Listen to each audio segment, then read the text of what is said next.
The truth is, Rabotai, that unfortunately right now we have a situation where many of the Amaleks are being provoked in different ways by Jews. Part of it is because we're making that same mistake that we made a couple of thousand years ago at the time of Purim, where we think that because we are called the chosen people by God Himself, therefore we can do whatever we want to anyone that's not part of the chosen. We could take advantage of them, we could fool them, we could cheat them, lie to them. There is no mistake greater than this. Eliyahu Navi, Zachur Letov, says in Tana Devei Eliyahu Rabbah, in the 9th parasha, and he says, with heaven and earth as my witnesses, I testify that whether it's a Jew or a Goy, man or a woman, male or a female, everything is judged based on their actions. And that's how the Ruach HaKodesh can be upon a person. Meaning that anyone, Jew or Gentile, can actually get Ruach HaKodesh if they act in holiness. But holiness based on the definition of God, the God of Israel, not holiness based on Yoshke or Buddha or some other Pikachu. We're talking about holiness based on HaKadosh Baruch Hu Himself. He says whether you're a Jew or a Gentile, male or female, if you're a servant or you're a master, don't make a difference.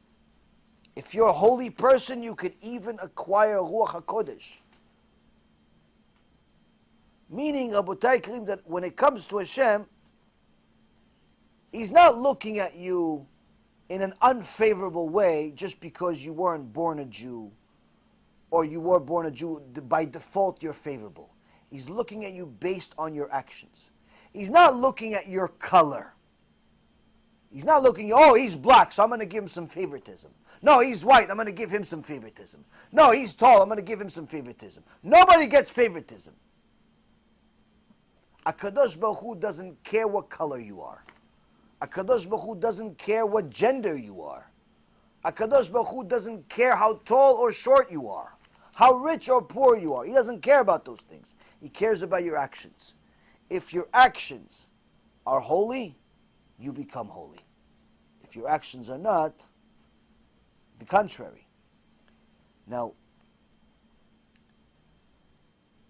when a person understands that anyone can acquire Ruach HaKodesh, which is virtually the highest level of spirituality a person can get to in this world other than prophecy itself, automatically he starts treating the world around him differently.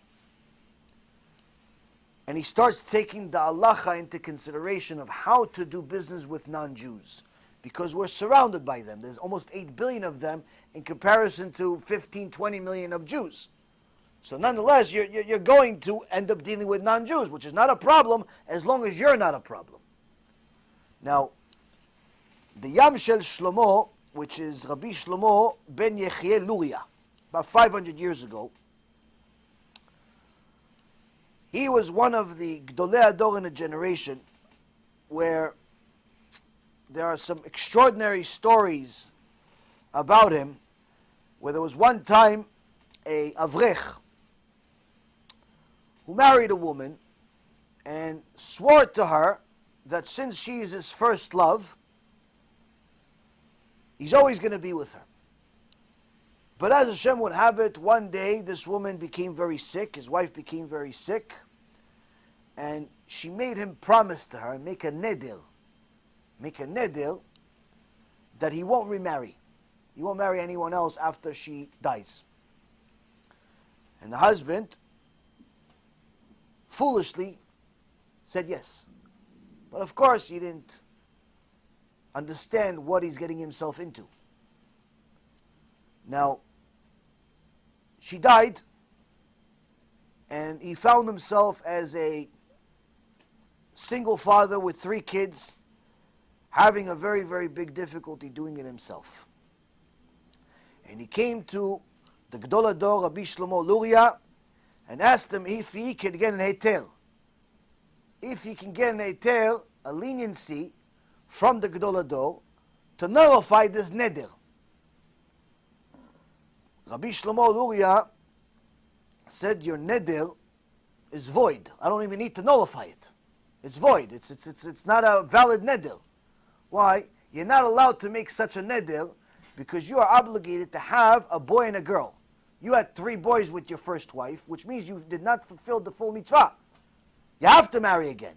Plus it says in the Torah that it's not good for a man to be by himself, meaning you have to marry another woman. You have to at least try. So the neder that you made, the swear that you made, the vow that you made to your wife that passed away is not a valid neder. You can go ahead and remarry. Now this Avrech found a woman, and after a short period of time, they decided they're going to get married. On the day of their wedding, suddenly the Avrech, the guy that's about to get married, passed out and died. The whole community is an uproar. We see that's what happens because he made a neder to his wife, and I'm sure his wife probably was really upset about it in heaven, and she caused him to die. So it's really Rabbi Shlomo Luria's fault. So this word came to the Rav. He said to them, please make sure that when you're going to bury the body, bring it back to my house first. Past, where you're carrying the body. In those days, the whole community would be involved. They would carry the body and they would walk it all the way to the cemetery. He says, pass by my house first. Stop by my house with the body. So now they pass by his house. Rav Luria comes outside, takes the talit off of his face, looks at the face, mumbles a few prayers, and puts a note inside the talit, right next to the body. He says, bury him like this, but don't put the sand on top of him. Leave the thing open. Leave him out there like that. Put him in the hole, but don't cover it. Okay, the rabbi says, the rabbi, we do. They took him, went to the Chevra Kadisha, took him, put him in the hole. Everybody cried, and everyone left, but they didn't cover the hole, which is the last step you're supposed to do. The next morning, everyone sees the Avrech walking in town. The guy that died the day before. They see him walking in town. What are you doing? He's not. People are Tchiyat HaMetim, resurrection of the dead. The guy says, no resurrection of the dead. It's just that I went up to Shamayim. They said, yeah, it's your time. I said, yeah, well, you're not allowed to come here though. What do you mean? But you said it's my time. Because it was your time. But Rav Luria wrote a letter to us. He put it on you. And he said, listen, whether it's his time or it's not his time, what you're doing right now is going to cause a Chilul Hashem. Why? They're going to think it's something that has to do with this neder. Not allowed to take him. Rav Luria doesn't agree with the Bet Din of Shamayim. We have to go with Rav Luria. So you have to go back and live for a bunch more years.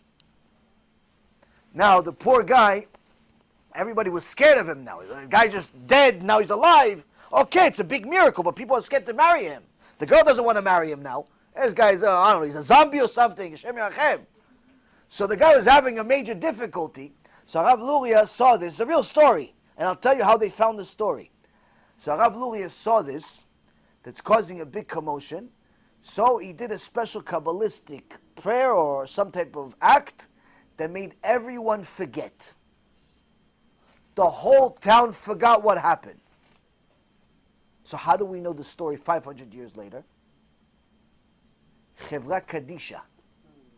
Chevra Kadisha, when they get a body, they write down who it is, his name, date of death, how he died, all the details. They write it down. So they have When the guy finally died years later, it's like, wait a minute, this guy's already here. And at that time, they said, oh, the Rav was Rav Luria. They looked into the books of Rav Luria, his personal journal, told about the whole act of everything that happened, that he made everybody forget, and that's how they publicized the story. Chevra Kadisha. Chevra Kadisha. So now, if Rav Luria says something, do you listen to him or no? This is what he says. This is what he says. Rav Luria, alav shalom, Rav Luria, in his Sefer, the Sefer that he wrote this, by the way, this whole story is Yam Shel Shlomo.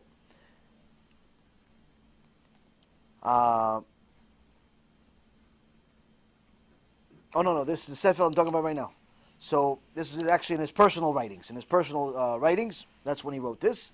But in his Sefer Yam Shel Shlomo, in Perek 10, the 10th Perek,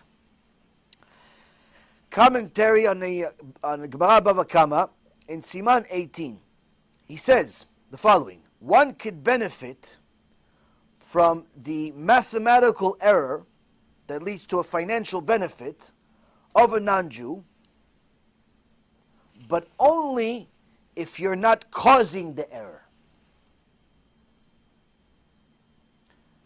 So, this is a clarity on the issue where there is an halacha that says if a non-Jew, if a Jew loses something or makes a mistake, you have to give him back his money. You cannot take advantage of another Jew. But some people think that if a non-Jew makes a mistake, I'm by default allowed to take the money. Wrong. Wrong. Rav Luria clarifies one part of it. He says, if the non-Jew makes a mistake, let's say, for example, he gives you change. You did a deal with him, he gives you a bunch of change. Instead of giving you, let's say, $20 bills, he gives you $100 bills. Instead of $20, he gives you $2,000. So Rav Luria says, first and foremost, no. If you're the one that caused them to make the mistake by confusing him, by telling him, no, use this one, and you know he's making a mistake, forbidden 100%. It's 100% stealing. You're not allowed to cause the non-Jew to make the error. Because he is, especially if he works for you, he's under you, it's forbidden. Even if the Goy is never going to know about it. But in fact, even further, if you see him counting the change, and he gave you $2,000 instead of $20, doesn't have to necessarily be that much, I'm just giving you examples. And you know it's a mistake. And you didn't cause him to make that mistake. He did it on his own. You're still not allowed to take the money until you tell him, listen, you should double check, or I'm just relying on what you did. Meaning you're giving him the warning signs to double check his work to make sure that this is okay. Like, you have to give him warning signs, you have to make sure to be honest with the guy. And not just say, oh no, he made a mistake, it's his problem. Why? Because if the non-Jew makes a mistake and the Jew takes advantage of it, it not only looks bad for business, it now also looks bad for Judaism, even if you're not a religious Jew. Because the non-Jews don't look at religious Jews or non-religious Jews differently. They look at everybody as Jews. Like today, the thing they had in Belgium, the anti-Semitic parade they had in Belgium today, with all types of caricatures making fun of Jews, they didn't really care if the Jew is a religious Jew or a non-religious Jew. Some of the costumes were costumes of religious Jews with big noses and big ears and big things, making fun of Jews. Some of them were just making fun of Jews without it. It didn't make a difference to them. They hate everybody alike, whether they're religious or not religious. They were dressing up as Nazis regardless. Now, the Rambam in Ilchot Gzela, chapter 11, halacha number 4, says that a mistake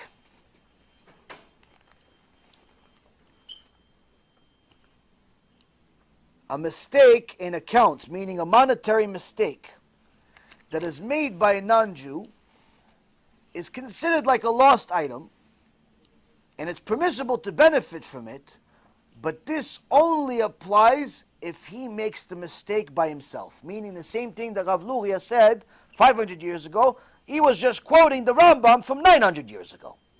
It wasn't really a chidush by Rav Luria, but in essence you see how the Chachamim continue working off of each other. They're not bringing new Torah to the world.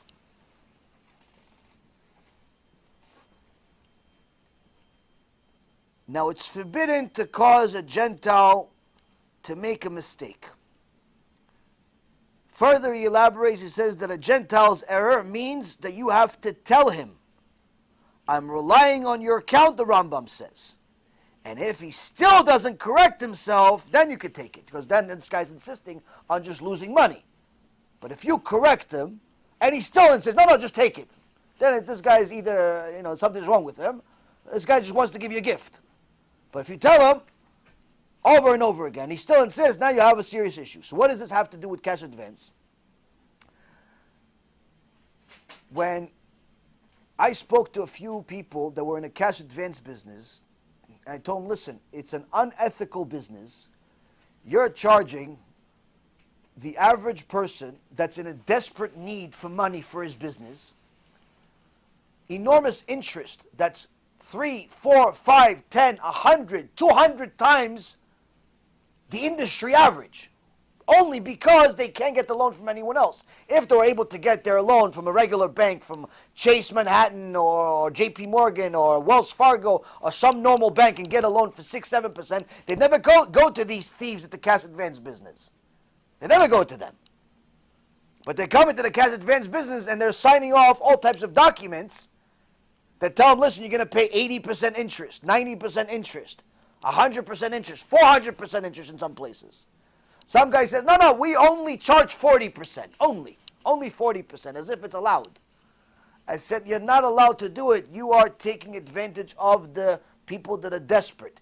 And then he responds to me, he goes, yeah, but they're choosing to sign on their own and they're not even Jewish. If they were Jews, then okay, we're not even allowed to charge Jews interest at all. But he says, you're allowed to charge non-Jews interest. You're allowed to charge them. So they're signing the contract. I said, no, wrong. First of all, you assuming you're allowed to charge interest to non-Jews is already a mistake by itself. There's actually criteria of who you're allowed to and who you're not allowed to, and who is allowed to charge and who's not, which we'll get to in a second. But further than that, you know you're taking advantage of them. And just because they're signing the agreement and making the mistake doesn't mean it's allowed. Why? Because you are the one that's leading them astray. You are the one that's telling them, listen, I'm going to get you $100,000 in 24 hours. I'm going to get you $200,000, save your house, save your business, save everything in 3 days. You're going to get it, you're going to get it. You're enticing them to do this mistake, to make this mistake. That's not allowed by any standard. Jew, non-Jew, even a cow, you're not allowed to lend money that way. You are the one that's causing their error. It's not like they're just doing it on their own. Now, the Rambam in the commentary on the Mishnah, in Masechet Kelim, chapter 12, section 7, Mishnah number 7, says, stealing from non-Jews is number 1, a transgression against Hashem's will. Hashem does not want you to steal from non-Jews. Know that. 2, reinforces undesirable character traits, meaning you're stealing from people, it's going to get you to start eventually steal from Jews. You're stealing from non-Jews, eventually you're going to steal from Jews too. You're charging non-Jews interest, eventually you're going to charge Jews interest. 3, you're going to end up leading to Chilul Hashem, desecration of Hashem's name. Especially, Rabbi Ephraim says, especially if you look like a religious Jew. You're going to lead to Chilul Hashem.